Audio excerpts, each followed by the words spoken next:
Hello people of the internet. Today I wanted to tackle a less talked about topic in the War Thunder sphere, that being some small quality of life improvements to the game that would actually improve it without drastically changing anything. Before I start, I just want to say that I won't be mentioning stuff like BR decompression or the obvious problems with CAS and the economy, because these are quite large issues and deserve separate 1 hour long videos all to themselves.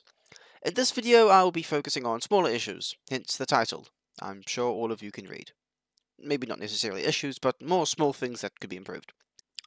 Also, sorry for the lack of uploads. I recently started my first job and have been busy with it and school and am currently in the midst of exam season. I'm also recovering from a bad cold. Anyway, without any further ado, let's get into it. The first small addition to the game I would like to see is manual crew management. By that I mean which crew member goes into what position in the tank. For example, if my driver is red but my commander is uninjured, I would like an option to replace my red driver with my commander, thereby unhindering my mobility. This could also be applied to all crew members and would allow for less frustration, particularly for vehicles with long reloads with full crew. If said vehicle's loader is injured but not killed, playing the vehicle can become very tedious. A good example of this is the KV-2. If its loaders or gunner are injured, trying to traverse the turret or reload the gun becomes more painful than playing the Type 60 ATM. This mechanic could also be used to divert crew members to needed positions, like trading a loader for a commander if the enemy's aircraft is giving you trouble and you have a roof mounted that could be used against them. Now, I'm not advocating to only use a manual system. War Thunder has enough keybinds already for new players to learn, so keeping the current automatic system but introducing a manual system alongside it would be a better idea. I don't think this change would break the game in any way, unless Gaijin somehow manages to introduce 10 different bugs alongside it, like they seem to do every patch somehow. This change would help ease frustration felt by players in certain situations, such as having an injured crew member and being unable to replace him with a fresh crew member, and would add another dimension to ground battles.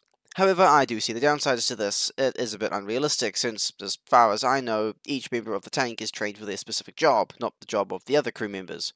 That being said, War Thunder's current system doesn't pay attention to this anyway, and a loader is perfectly capable of driving if the driver is knocked out. So I feel like this consideration doesn't matter much. The second change I would like to see is a bit of a continuation from the previous edition, but just not as extreme. This edition is the ability for crew replenishment to be used to replace an injured crew member. This would be easier to implement than the previous idea and could probably be done so with just a few lines of code. Probably. I'm not a coder. Anyway, this improvement would be useful as it would allow a red crew member to be replaced with an uninjured one without sacrificing any others. This change is a bit more of an alternative to the previously mentioned one, and serves as more of a less extreme solution to the frustration of having to deal with a critically injured crew member, and not being able to do anything about it, especially if it's just your gunner or driver who is red. It really does make a noticeable difference to the performance of your tank, particularly in the traverse and elevation speed of the gun. I've been killed several times because I wasn't able to get my gun on target fast enough due to an injured gunner, so allowing people to replenish an injured crew member with crew replenishment would certainly help prevent frustration. It is a situational change, but nonetheless a good one. The third change is test driving locked vehicles.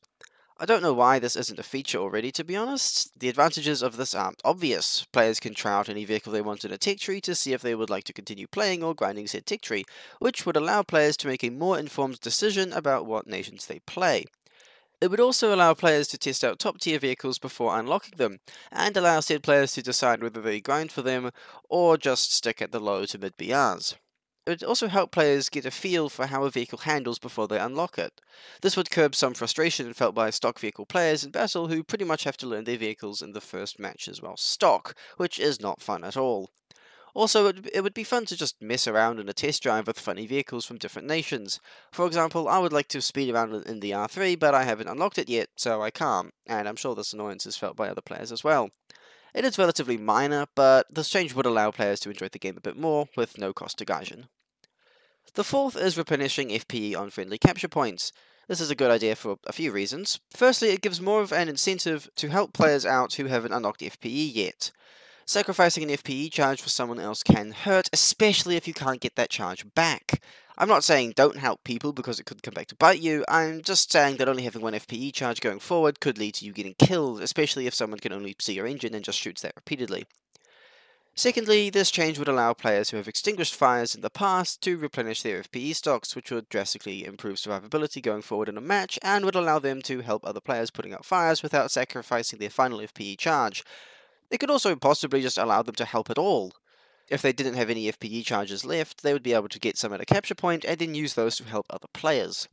Call me an optimist, but I do think this change would lead to increased team cooperation, especially when it comes to assisting other players. The fifth change is the removal of the 15-second chat cooldown.